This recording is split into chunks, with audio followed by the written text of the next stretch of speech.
नमस्कार, आदाब, सत श्री अकाल। मैं सिद्धार्थ एक बार फिर से वापस आ चुका हूं आपके पसंदीदा कार्यक्रम गुफ्तगू के साथ। एक लंबे अंतराल के बाद हम फिर से वापस लौटे हैं एक नए मेहमान के साथ। आज की मेरी मेहमान है माधवी सचदेवा। माधवी सचदेवा हमारी फाइनल ईयर बीए की स्टूडेंट है। माधवी जो है अपने आखिरी सेमेस्टर में, आखिरी महीने में और एग्ज़ाम के एकदम लास्ट फेज में पहुंच चुकी हैं और बहुत जल्द वो ग्रेजुएट होने वाली हैं और इसके बाद वो अपने करियर के अगले पड़ाव पे जाने वाली है। So welcome Madhavi to our programme. बहुत बहुत शुक्रिया आने के लिए। बहुत बहुत आभार प्रकट करती हूँ आपका। Thank you for giving me the opportunity कि मैं आपके समक्ष अपने विचार प्रस्तुत कर सकूँ। Thank you so much sir. ये हमारा भी सौभाग्य है कि आज आप हमारे साथ जुड़ी हैं। बहुत सारी वजहों से आप हमारे लिए खास मेहमान हैं। पहली बात तो you are my student and as a student what I have observed about Madhavi is that she is very much sincere, dedicated towards her studies, what she wants to do in life. She's very much focused about it, and her perseverance towards her goal is admirable. So for that I really give a lot of comments to Madhvi and the way she has attained her life journey so far is really commendable. Thank you so much sir. So Madhvi, let's begin the conversation from the beginning. And to start with, मैं जानना चाहूँगा आपसे कि आपकी शुरुआती ज़िंदगी कैसी रही। आपके अर्ली फेज ऑफ चाइल्डहुड के बारे में बात करेंगे, स्कूलिंग के बारे में बात करेंगे। आपकी स्कूलिंग कहाँ से रही, आप कहाँ से बिलोंग करती हैं और आपका अर्ली चाइल्डहुड कैसा रहा? Yes sir. So I was born and brought up in Himachal itself. So basically I belong to a village Ojghat. So I did my schooling till 5th from the Ojghat itself, and then we moved to Parmanu because my father was doing his job in Parmanu, and मम्मा का thought था कि नहीं बच्चों को थोड़ा शहरी से education मिले सिटी से. So from there I completed my 10th from the DAV school, and then because humanity was not available in the school, so I took admission in government senior secondary school for pursuing my 11th and 12th. And then as you know sir, I'm currently pursuing my bachelor's and I'm in the last year. So that's it sir. Wonderful. Yes. तो school में किस तरह का माहौल था? आपको क्या पढ़ना पसंद था सबसे ज्यादा? माधवी को किस चीज में सबसे ज्यादा इंटरेस्ट था? सर ऐसा इंटरेस्ट कभी मैं मेंटेन नहीं कर पाई because as you are aware of my condition, like I have osteogenesis imperfecta, so which is hereditary. My father and my grandmother also have this problem. So बचपन में ऐसा रहा कि as my mother told that I think I started getting fractures at the age of 2 or 3 years old. So उस time that phase was a very shocking phase in everyone's life क्योंकि किसी को भी expect नहीं किया था किसी ने भी कि कोई जो हमारा चाइल्ड होगा वो इस तरह से होगा. सो एक तरह से मम्मा पे बहुत ज्यादा प्रेशर रिलेटिव्स का रहा कि नानी पर कि तुमने कहाँ शादी कर, मतलब इस तरह से रहा कि कहाँ शादी कर दी और पहले ये सब सोचना चाहिए था. But my mother was very much consistent. उन्होंने ये था उनके दिमाग में कि नहीं जो भी मुझे भगवान ने दिया है I will accept it. And उनका एक था मेन कारण कि मुझे बस इस लड़की को पढ़ाना है. ओके. सो 6th तक जब मैं स्कूलिंग कर रही थी मेरे बहुत ज़्यादा फ्रैक्चर्स हो चुके थे. आई थिंक 12 और 13 फ्रैक्चर्स हो चुके थे पूरी बॉडी में. सो मेरी मम्मी को लगा कि इसकी अगर ऐसी फ्रैक्चर्स, क्योंकि मुझे ऐसी प्रॉब्लम है कि मेरी बोन्स बहुत ज़्यादा ब्रिटल है. सो जैसे ही मैं चलती हूँ गिरती हूँ तो एक नॉर्मल चाइल्ड से मेरा फ्रैक्चर हो जाता है as compare to normal child. So फिर मम्मी ने डिसाइड किया कि नहीं अब मैं इसको चलने नहीं दूंगी और क्योंकि इसकी पूरी बॉडी का स्ट्रक्चर खराब हो जाएगा. So from there she decided कि मैं अभी से पीठ पर उठाकर अपनी पढ़ाऊंगी. तो 10th तक उन्होंने मुझे अपनी पीठ पर पढ़ाया. तो इस दौरान ऐसा रहता था सर कि जो मेरा एक स्कूलिंग का एक रूटीन. Yes sir. सो वो ट्यूशन पे छोड़ना, मुझे वॉशरूम भी इवन जाना पड़ता था तो मम्मी पीठ पे उठाती थी छोड़ती थी, मैं बिल्कुल नहीं चल पाती थी.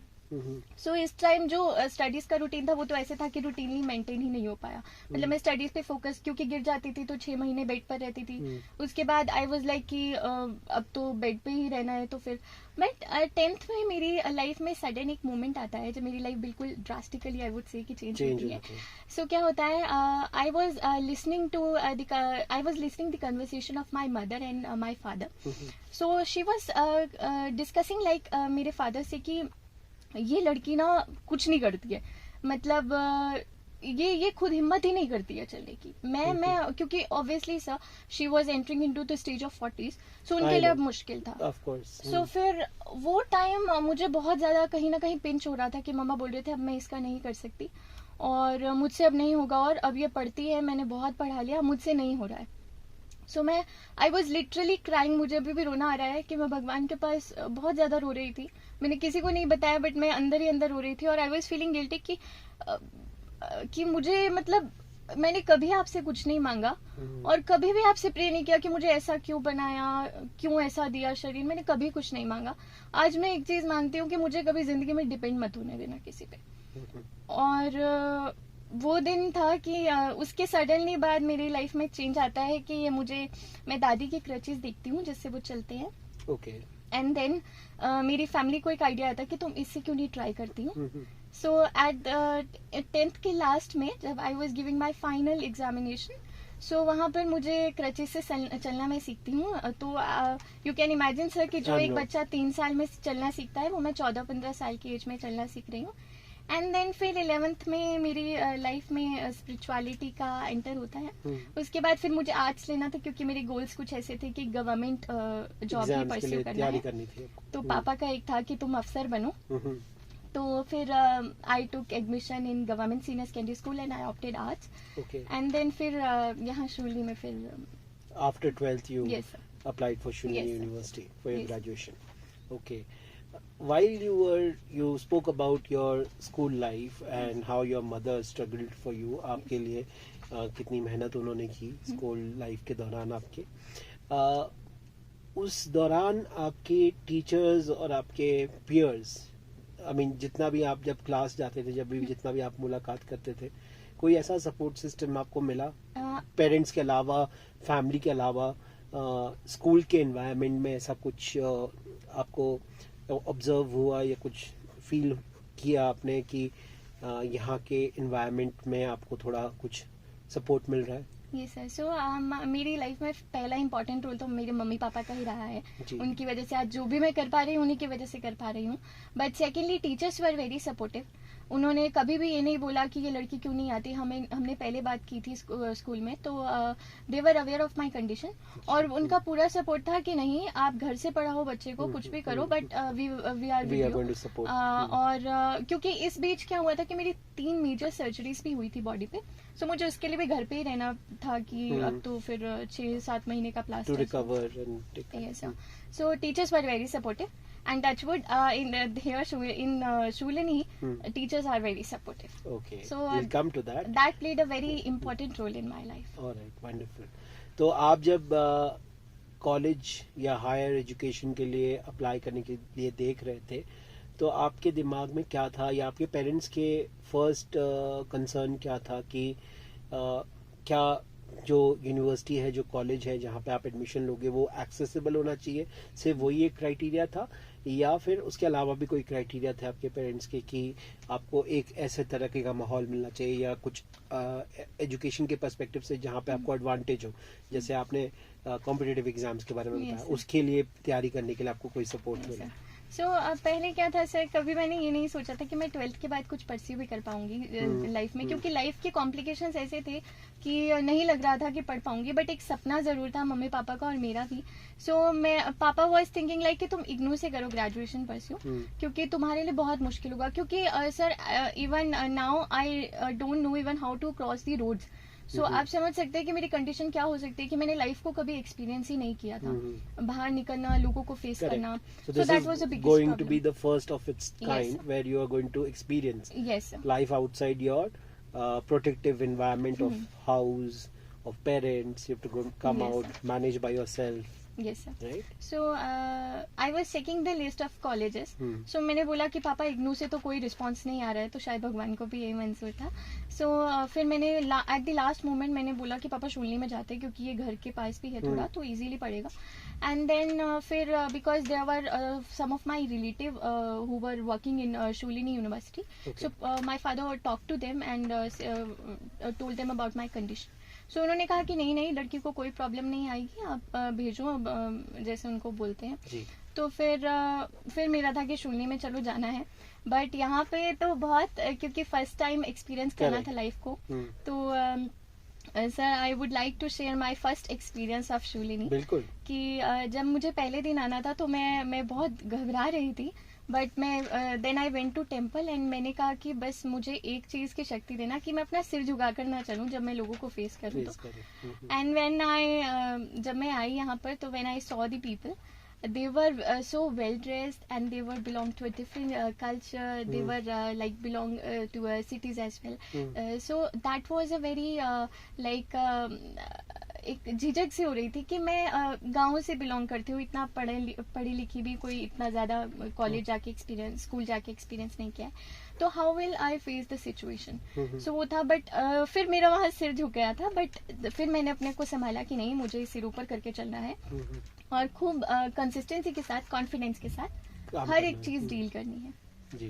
फिर ऐसा experience. So you began from there. Yes. And as you were going ahead in your university education, her semester से अगर हम शुरू करें, फर्स्ट सेमेस्टर की बात करें, फर्स्ट सेमेस्टर से लेकर थर्ड सेमेस्टर तक का जो फेज था, उस दौरान आपने किस तरीके का educational plus extra curricular environment observe किया? And speaking from the peers point of view, आपको किस तरीके का सपोर्ट सिस्टम मिला? और कौन है आपके लिए वो फ्रेंड्स जिन्होंने आपके साथ शुरुआत से लेकर अब तक बहुत साथ निभाया है, एकेडमिकली एंड अदरवाइज ऑल्सो?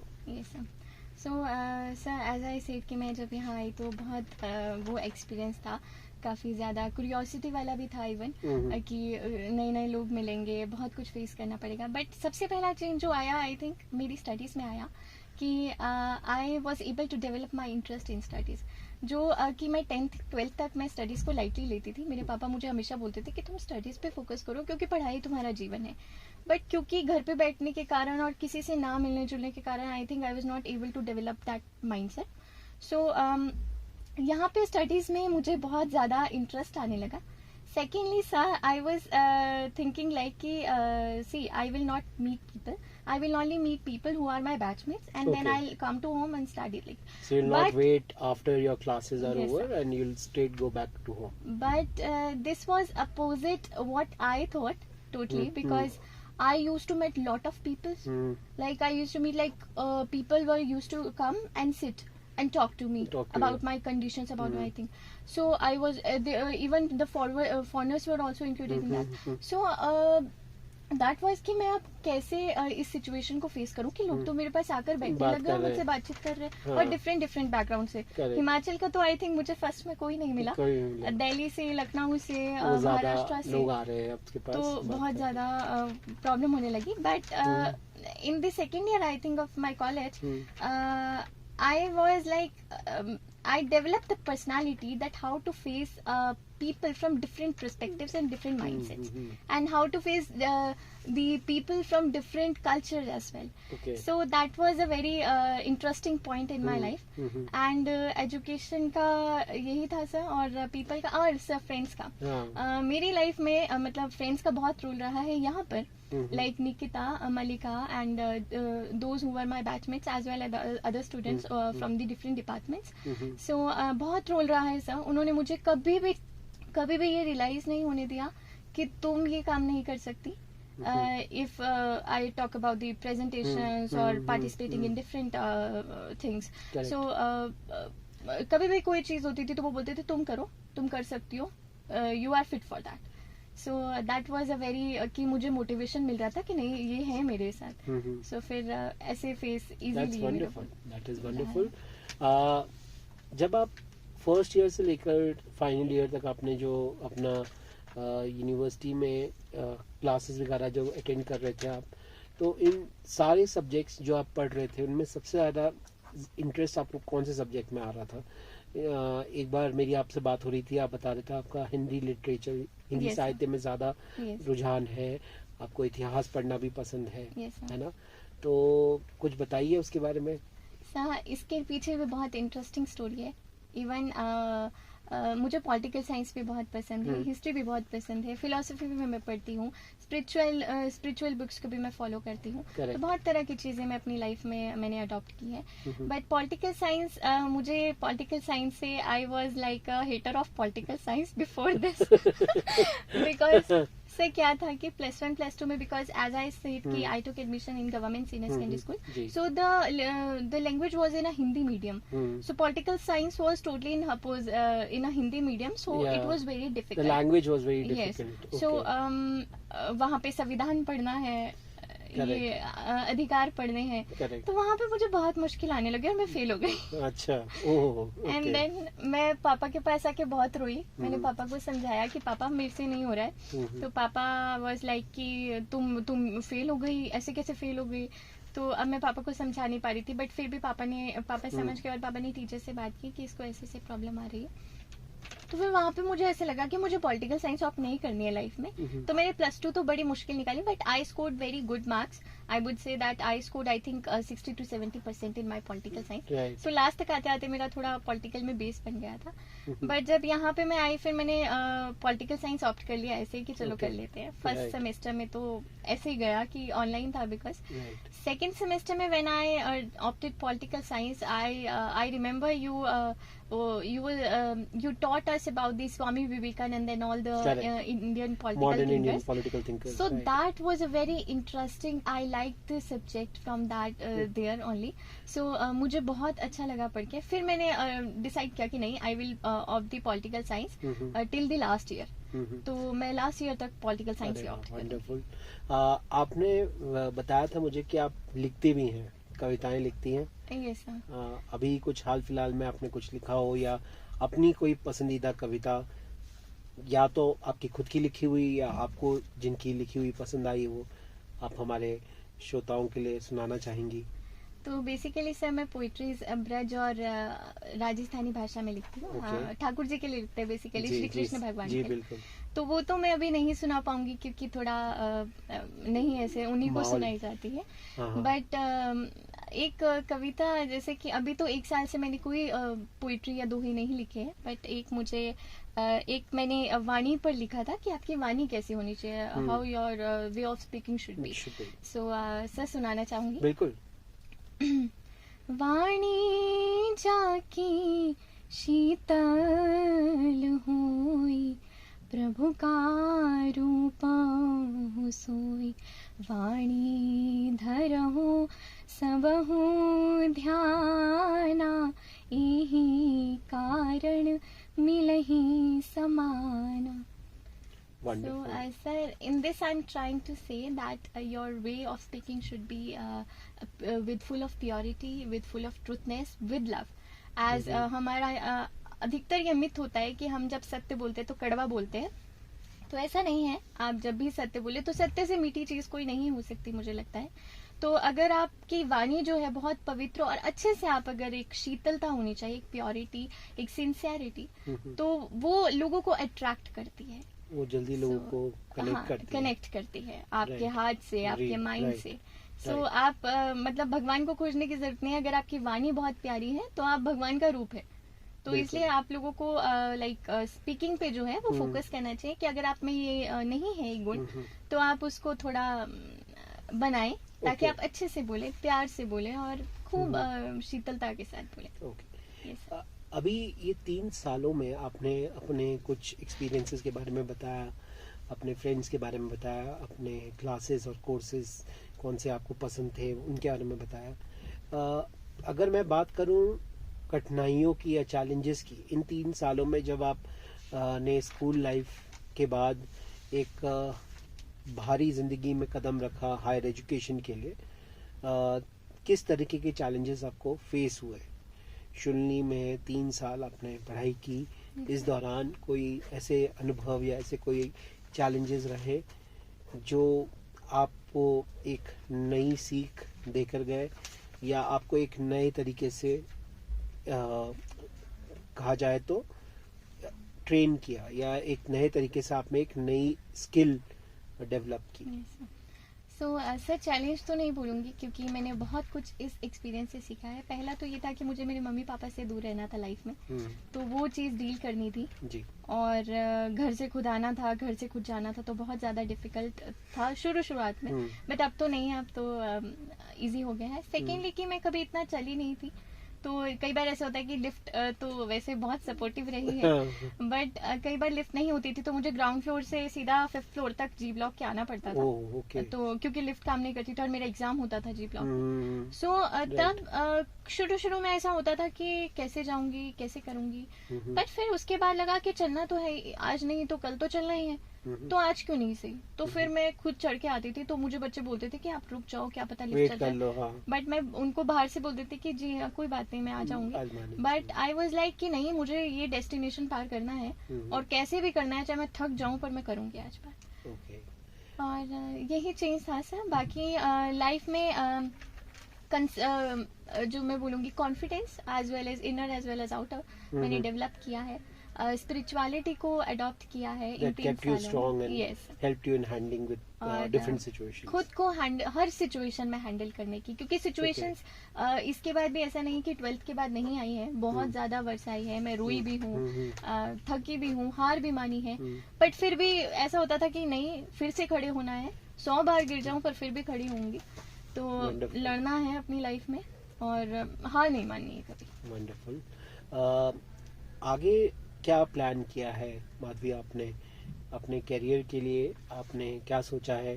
क्या आप कॉम्पिटिटिव एग्जाम्स की तैयारी करना चाह रही हैं या अपने लिए मास्टर्स की स्टडीज परस्यू करेंगे आप आगे जाके? What are you planning? Sir इसमें भी मेरे मम्मी पापा का वो था कि दोनों, क्योंकि था कि पापा चाहते हैं कि जॉब करें, बट मम्मी हमेशा से चाहती थी कि मुझे तुम्हें पढ़ाना और मैं तुम्हें पढ़ते हुए देखना चाहती हूँ, क्योंकि हमारे फैमिली बैकग्राउंड में कोई भी इतना नहीं पढ़ पाया है, पापा के अलावा और बुआ के अलावा। तो फिर उन्हें लगा था कि नहीं, इसे पढ़ाना है क्योंकि पढ़ाई इसकी जिंदगी है। तो फिर उनकी वजह से मैं ये सोच रही थी कि मुझे मास्टर्स परस्यू करना है, बट ये मास्टर्स तो एक अदर प्लान था। बेसिकली तो मेरा ये गोल है कि मुझे थोड़ा सा सोसाइटल, उसमें मुझे थोड़ा, जैसे मैं अगर आपको बताऊं तो मैं प्रोस्टिट्यूशन पर काम करना चाहती हूँ, डिसेबिलिटी पे काम करना चाहती हूँ, ट्रांसजेंडर्स पर काम करना चाहती हूँ। तो वो मेरा 10th से मोटिव रहा है कि मुझे इन चीजों पे काम करना है। उसके लिए कोई भी फील्ड हो आई विल मैनेज, बट हाँ एक गोल सेट किया है कि गवर्नमेंट एग्जाम देंगे, उसके बाद फिर इन सब चीजों पर काम करना शुरू करें। From the perspective of social work and advocacy, I believe. Yes sir, that's great, that's wonderful. आगे चलते हुए माधवी, 2 ऐसे विषय हैं जिन पे आपसे मैं बात करना चाहूँगा। पहला विषय जो है वो है disability. Disability from the perspective of person with a disability. जो चैलेंजेस आपने फेस किए हैं throughout your life from your early childhood to now, उसको देखते हुए और उनके साथ लाइफ के डिफरेंट पहलुओं में बढ़ते हुए आगे, आपके लिए डिसेबिलिटी के क्या मायने हैं from the perspective of an Indian with a person with disability? इसका मुख्य कारण ये है जो मैं पूछ रहा हूँ आपसे कि हर एक समाज का एक अलग नजरिया होता है और उसको देखने का भी एक अलग नजरिया होता है, उसके साथ डील करने का भी एक अलग नजरिया होता है, मेरा मानना यह है। और उसको देखते हुए जो भारतीय समाज में और हिमाचल जैसे राज्य में आप पली बड़ी हैं अब तक और आपकी यूनिवर्सिटी एजुकेशन में हिमाचल में हुई है, उसको देखते हुए as a person with disability आपके लिए डिसेबिलिटी के क्या मायने हैं? यस सर, सो यूनिवर्सिटी में तो ऐसा नहीं इतना ज़्यादा मैंने सुना या फेस किया है, बट अगर मैं, क्योंकि मेरी फैमिली बैकग्राउंड जैसे डिसेबल्ड, जैसे दादी और बुआ और पापा, इन सबको डिसेबिलिटी की प्रॉब्लम रही है। सो दादी played a very important role in my life as a women empowerment I would say, क्योंकि आप इमेजिन कर सकते हैं सर कि एक डिसेबल लेडी है और उनके सिर पर हस्बैंड की सडनली डेथ हो गई है, और जो दोनों बच्चे हैं वो भी हैंडीकैप है, और वो अकेली ढाबा कर रही हैं, और ये ख्वाब लेकर कि मुझे अपने बच्चों को पढ़ाना है, और वो अपने बच्चों को एजुकेशन देती है। बट इस दौरान उन्हें जो चीज़ें फेस करनी पड़ी है शायद वो हमें इतनी नहीं करनी पड़ी है। तो एक गांव में बहुत ज़्यादा, क्योंकि I belong to a village, so गांव में ये है कि एक अलग नाम से हम लोगों की अभी भी पहचान है, जैसे लंगड़ा शब्द का बहुत ज़्यादा प्रयोग करते हैं। तो मेरे पापा को भी वही कहकर पुराते हैं, और मेरी दादी मुझे भी इवन कि लंगड़े की बेटी है या कुछ ऐसा। और एक चीज जो मैंने और फेस की है अपनी लाइफ में अगर मैं कहूँ, तो मुझे जैसे कोई भी देखता था तो मुझे सडनली बेचारी बोल देता था, जो मुझे बहुत ज्यादा फील होता था। मैं कभी अपनी डिसेबिलिटी से इतना फील नहीं कर पाई जितना वो वर्ड सुन के, बेचारी या लाचार, कि इसका क्या मतलब, क्या जीवन है वो। और लोग ऐसे बोलते थे कि इनकी लड़की भी ऐसी, रिश्तेदार भी लाइक सॉर्ट ऑफ कि इनकी बेटी भी ऐसी हो क्या, बार बार गिरती रहती है बेचारी, क्या है। तो ये बहुत वर्ड्स इतने बुरे सुनने में लगते थे कि मैं पापा को जाके बोलती थी कि पापा मुझे बहुत नफरत है, मुझे मत मिलाया करो इन लोगों से जो ऐसे बेचारी बोलते हैं। बट उसके बाद मैंने खुद को संभाला और ये बोला कि लोग तो बहुत कुछ बोलते हैं, इट्स ओके, हम भी तो उन्हीं लोगों में हैं, और हम भी लोगों को बहुत कुछ बोल देते हैं, तो इट्स ओके। मैं मम्मा को भी समझाती थी, फिर मैं पापा को भी धीरे धीरे बोलना शुरू किया। एंड तीसरा से ये रहा कि मैंने जो एक सबसे बड़ी प्रॉब्लम पूरी सोसाइटी में देखी है, वो ये देखी है कि अगर एक मैन डिसेबल है तो इतनी ज्यादा प्रॉब्लम नहीं है, बट एक अगर फीमेल विद डिसेबिलिटी तो उसके लिए बहुत ज्यादा मुश्किल हो जाता है ऐसा। फॉर एग्जाम्पल, अगर मेरे पापा और बुआ को कंपेयर किया जाए तो मेरे पापा का लाइक जीवन दोनों का ही कठिन रहा है, बट पापा को इतना नहीं वो चीजें फेस करनी पड़ी है जो एज अ विमेन मेरी बुआ और मेरी दादी और you mean in terms of social stigmas और इकोनॉमिक स्टिग्मास? नहीं sir, social stigma. Okay. So this is a kind of myth and this is a kind of mindset of the people कि ये एक स्त्री है, डिसेबिलिटी है, ओहो एक लड़का है। तो for example sir, I will share some example. जी जी बिल्कुल बिल्कुल। जैसे मेरी बुआ का जो रिश्ता होना था, तो जैसे मेरे पापा का शादी वगैरह होना था तो सबने एक्सेप्ट कर लिया क्योंकि लड़का है, गवर्नमेंट जॉब में है, तो इट्स ओके। बट मेरी बुआ गवर्नमेंट जॉब में थी, बट उनको फैमिली ने एक्सेप्ट नहीं किया लड़की वालों की तरफ से। So that kind of a mindset कि हम इसको अपनी बहू क्यों एक्सेप्ट करें क्योंकि ये ऐसी है। But when it comes to my father और when it comes to man, तो वहां पर वो कोई नहीं देखते, वो सिर्फ ये देख रहे कि इसकी रेपुटेशन है कि ये गवर्नमेंट जॉब में है, एंड हाँ बस दैट्स इट कि ये कमा रहा है, बाकी इसका शरीर कहीं ना कहीं just to add on to what आप जो बोल रहे हो, yes, ये जो सामाजिक मानसिकता है वो इस तरीके से औरत को देखती है, और एक औरत जो विकलांग है फिर तो उनके लिए और एक सोच और निचले स्तर पे गिर जाती है कि ये औरत घर कैसे चलाएगी। yes, क्योंकि एक औरत का आज भी एक जो टिपिकल आउटलुक ऑफ सोसाइटी है टुवर्ड्स वुमेन इज दैट कि how she run the house, घर कैसे चलाएगी, घर में चीजों को कैसे मैनेज करेगी। और जब स्पेशली जब कोई विकलांग है तो उसके लिए वो सोच और गहरी हो जाती है। yes, sir, तो इसी वजह से आई थिंक कहीं ना कहीं आप जो बोल रहे हो उसमें बिल्कुल सत्य है, और बात में बिल्कुल वजन भी है कि जो पुरुष विकलांग व्यक्ति होते हैं उनके लिए ये सोशल स्टिग्मास इतने चैलेंजिंग नहीं होते हैं जितने विमेन के लिए होते हैं, विमेन विद डिसेबिलिटी के लिए होते हैं। इनफैक्ट एजुकेशन में भी देखा जाए तो उनके लिए एजुकेशन एक्सेस करना और भी डिफिकल्ट हो जाता है, इस वजह से कि पेरेंट्स का ये मानना रहता है कि उसे अकेली कैसे छोड़ेंगे, लड़की है ना, दूसरे शहर में तो और नहीं छोड़ सकते, अगर उनके खुद के शहर में ऐसी कोई व्यवस्था नहीं है तो वो सारी दिक्कतें आ जाती है। लड़का है तो उसको फिर भी एक सोच के छोड़ सकते हैं, चलिए हॉस्टल में डाल सकते हैं, है ना। तो आई थिंक ये सारे वजह जो है काफी कॉमन हो जाते हैं। और और सर गांव में तो, विलेजेस में तो ये बहुत कॉमन है, शहर में तो इवन नहीं है, क्योंकि शोली यूनिवर्सिटी में तो जब मैंने ये सब बैकग्राउंड मतलब इस तरह का बैकग्राउंड नहीं पाया या इस तरह के सोशल स्टिग्मा नहीं पाया, तो फिर मुझे लगा कि यहाँ तो चलो मेरे साथ तो ये नहीं हुआ, पर जो ये सोसाइटी में माइंडसेट है वो उसके लिए मेरा हमेशा था कि इस पर्सपेक्टिव को चेंज करना है। पर फिर एक हद तक लगा कि लोगों के माइंडसेट आप चेंज नहीं कर सकते जब तक आप खुद चेंज नहीं कर सकते। बिल्कुल। तो मुझे वो चीज खुद अचीव करनी पड़ेगी, खुद अडॉप्ट करनी पड़ेगी अपनी लाइफ में, मुझे खुद को चेंज करना पड़ेगा ताकि मैं लोगों को चेंज कर सकूं। बिल्कुल। तो फिर मैंने इस चीज पे फोकस करना छोड़ दिया कि मुझे लोगों को चेंज करना है नहीं। फिर मैंने ये डिसाइड किया ड्यूरिंग 10th और 11th कि मुझे खुद को चेंज करना है, मुझे खुद पे अपने आप पे वर्क करना है ताकि ये खुद पे खुद चीजें फिर चेंज हो जाएगी। तो फिर मैंने अपने आप को बहुत पॉजिटिव पाया जब मैंने खुद पर चेंज करना शुरू किया। और इस तरह से मेरा जो एक पॉजिटिव माइंडसेट, नेगेटिव माइंडसेट बिल्कुल डेवलप हो जाता है पॉजिटिव माइंडसेट में।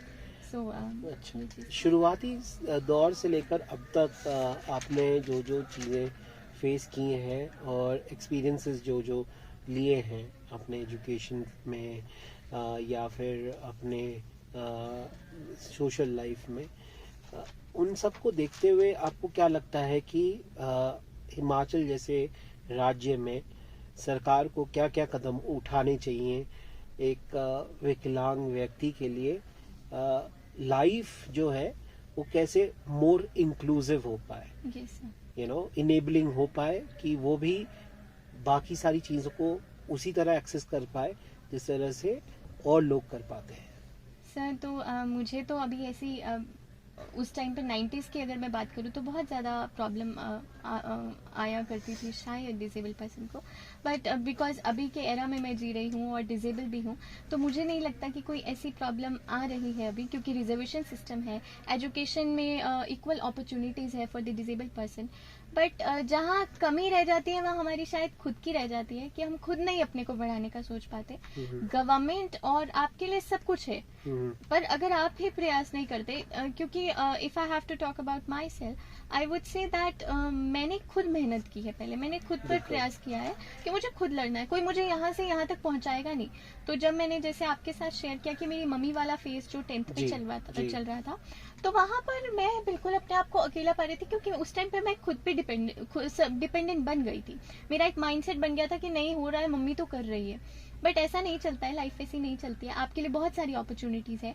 मुझे उन अपॉर्चुनिटीज को आई थिंक तब उठाना आया या अपनी लाइफ में मैं उन अपॉर्चुनिटीज को तब समझ पाई जब मैंने खुद पर काम करना शुरू किया कि नहीं, मुझे हार नहीं माननी है, मैं लोगों से डिफरेंट नहीं हूँ, और अगर मैं हूँ भी तो मैं अपना माइंडसेट ऐसा बनाऊंगी। बिल्कुल सही है बात भी कि आप बिल्कुल सही बता रहे हो। ये तो खुद से कोशिश जब तक आप नहीं करेंगे तब तक चीजें और चीजों की तरफ लोगों का नजरिया चेंज नहीं होगा, unless you work on yourself and change your approach towards things will not effectively change. ये तो बात बिल्कुल सही है। बट मैं जो आपसे पूछ रहा था वो किसी और प्रसंग पर है कि विकलांग व्यक्ति के लिए एक सोशल, पॉलिटिकल और इकोनॉमिक एस्पेक्ट्स को अचीव करना या उसको एक्सेस करना कितना आसान हो पाता है या कितना एक्सेसिबली, इनेबली पॉसिबल हो पाता है। समझ रहे हैं आप मेरी बात को? फिजिकल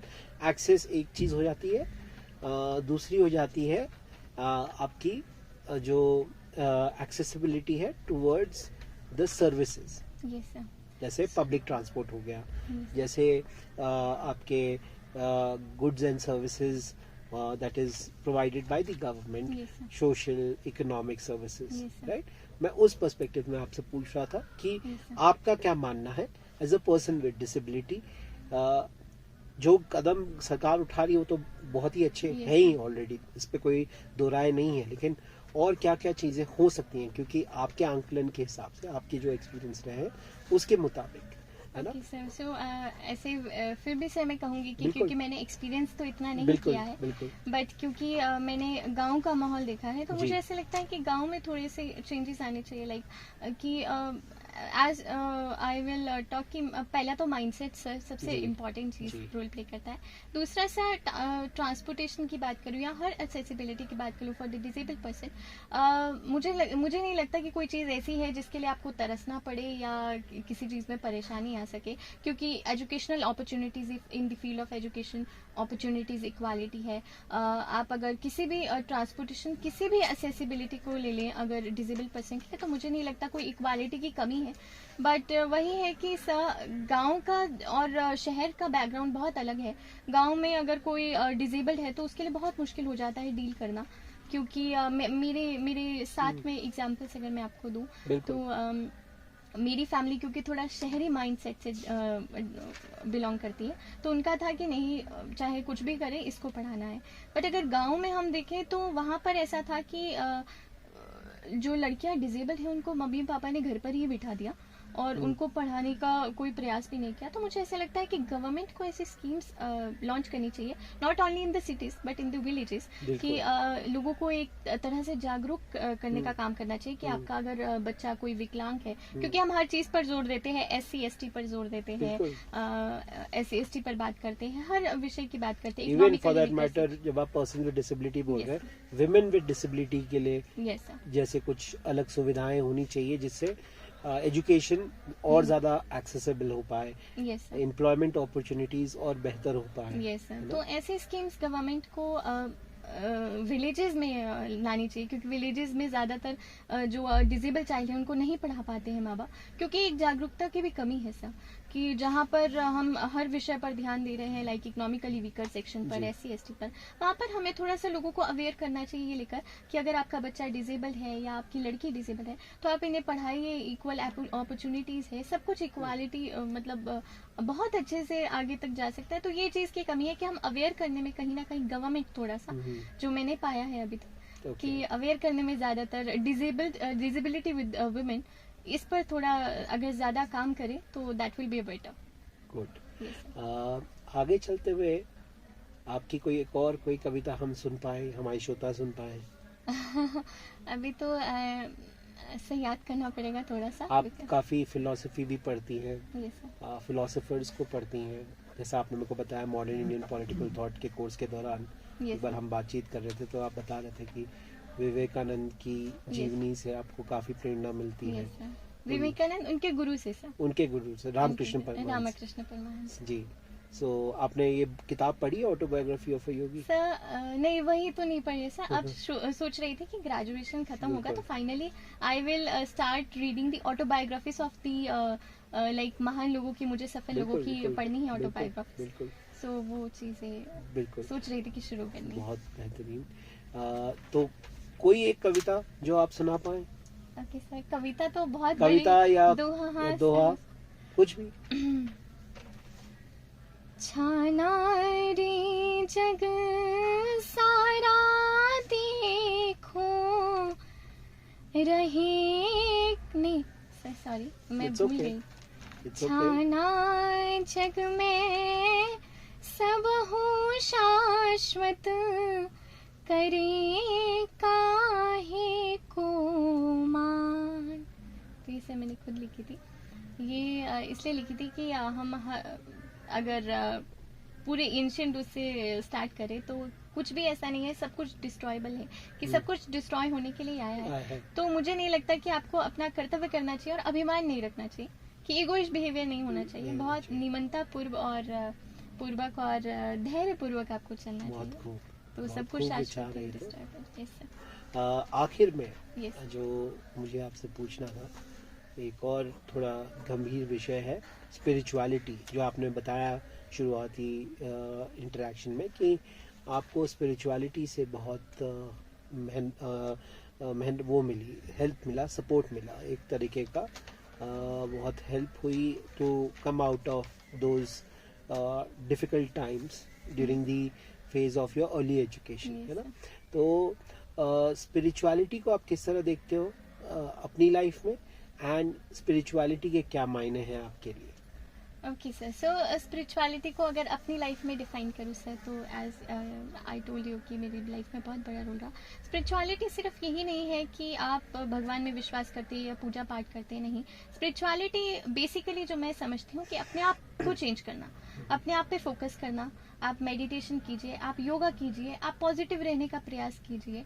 तो इससे क्या होगा कि आपका जो माइंडसेट होगा और देखने का नजरिया होगा वो बहुत ज़्यादा चेंज होगा, तो उसमें बहुत ज़्यादा चेंज आएगा। जैसे फॉर एग्जांपल मैं किसी भी व्यक्ति को देखती थी या कुछ भी, तो मुझे एक बहुत अलग सा महसूस होता था कि सब चल सकते हैं, मैं नहीं चल सकती हूँ, और मुझे क्यों, मैंने भगवान को इवन बहुत अर्ली फेस में बहुत कोसा भी है कि मुझे ऐसा शरीर तो दिया, चलो दिया, पर इसके बाद इतनी सारी प्रॉब्लम्स दे दी कि कोई प्रॉब्लम कम ही नहीं होती है। तो फिर उस फेस को स्पिरिचुअलिटी ने इस तरह हेल्प किया कि मुझे एक चीज स्पिरिचुअलिटी से समझ आई कि अपने आप को चेंज करना सबसे बड़ा लाइफ में अचीवमेंट है। जब तक आप अपने आप में काम नहीं करते हो तब तक नेचर आपके लिए काम नहीं करता, कोई आपके लिए काम नहीं कर सकता।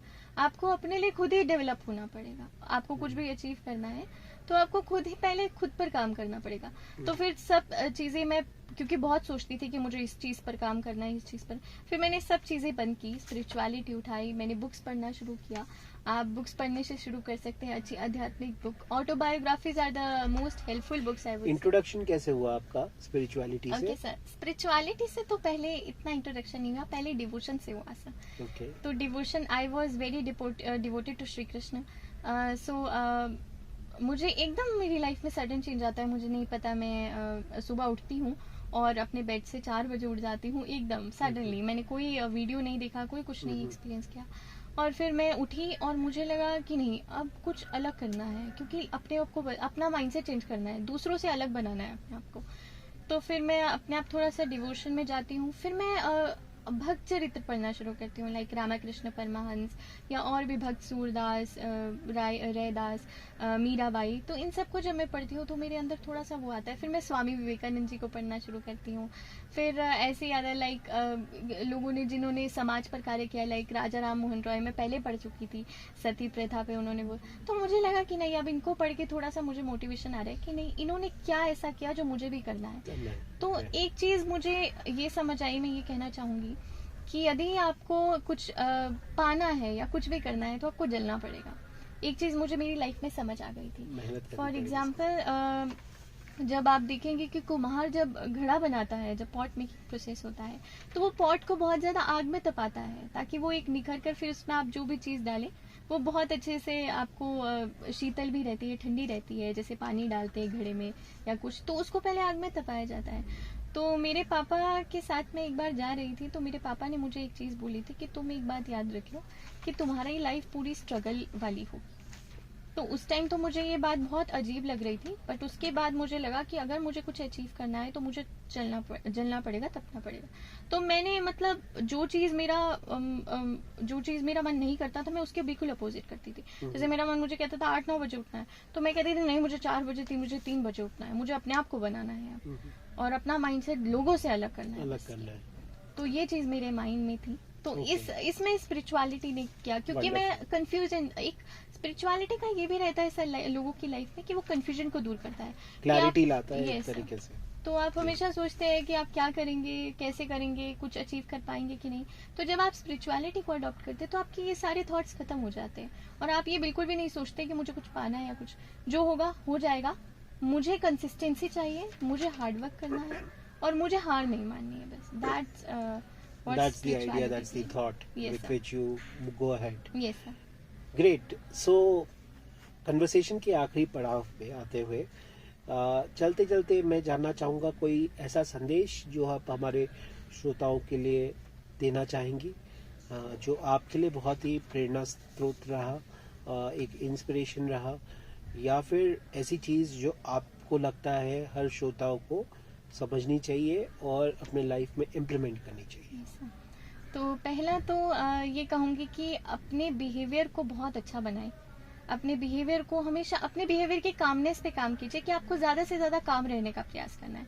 आपको कितना भी गुस्सा आए, कितनी भी परिस्थितियां रॉन्ग हो, पर एक चीज आपको ठाननी है कि 100 बार गिरूं फिर भी उठूंगी या उठूंगा। ये नहीं सोचना है कि अब तो सब कुछ खत्म हो गया। एट द एंड मोमेंट भी आपकी लाइफ वहां से शुरू हो जाती है।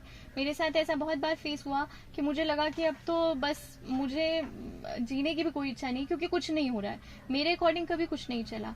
बट फिर मैंने उसको, एक चीज था कि नहीं, 100 बार गिरना है, फिर भी मुझे अपनी जिंदगी चलानी है और I am ready to deal with struggle. मैं स्ट्रगल करूंगी, चाहे मुझे कितना भी तपना पड़े, मुझे कुछ भी करना पड़े, मैं हार नहीं मानूंगी। और अपना गोल और एक लक्ष्य निर्धारित करें। अपनी लाइफ में एक गोल सेट कीजिए जो आपका ऐसे नहीं कि किसी से सुना और कर लिया, नहीं, अपने हृदय की आवाज को सुनिए कि आपका मन क्या चाहता है, आप किस चीज पर फोकस करना चाहते हैं, किस चीज को पाना चाहते हैं, जो चीज आपको खुशी देती है, और उस चीज को फिर पाने के लिए पूरी दुनिया, चाहे आपको दुनिया से अलग रहना पड़े, दुनिया एक करनी पड़े, कुछ भी करना पड़े, वो प्रयास करिए। यह आपका अंतिम प्रयास होना चाहिए। माधवी, बहुत बहुत धन्यवाद हमारे साथ आज इस कार्यक्रम में जुड़ने के लिए। थैंक यू सो आपके मच। साथ बातचीत करके बहुत ही अच्छा लगा हमें, Thank you so much. हमारे श्रोताओं को भी, और आशा करता हूँ कि आप अपने जीवन के सारे पड़ावों में इसी तरह, इसी कॉन्फिडेंस के साथ, इसी सिंसियरिटी और ऑनेस्टी के साथ बढ़ती रहेंगी और अपने सारे माइलस्टोन्स अचीव करेंगी। Thank you so much sir, thank you so much. Thank you so much. धन्यवाद श्रोताओं हमारे साथ जुड़ने के लिए। मैं ये आशा करता हूँ कि आज का ये गुफ्तगू का कार्यक्रम आपको बेहद पसंद आया होगा। हम फिर से एक बार आपसे जुड़ेंगे अगले हफ्ते एक नए मेहमान के साथ। एक गुजारिश रहेगी कि आप में से जितने भी श्रोता हमें देख रहे हैं, श्रोतागण हमें सुन रहे हैं और देख रहे हैं, कृपया हमारे इस वीडियो को और हमारे पिछले सारे एपिसोड्स को भी जाके सुनिए, देखिए, शेयर करिए और ज़्यादा से ज़्यादा लोगों तक पहुंचाइए।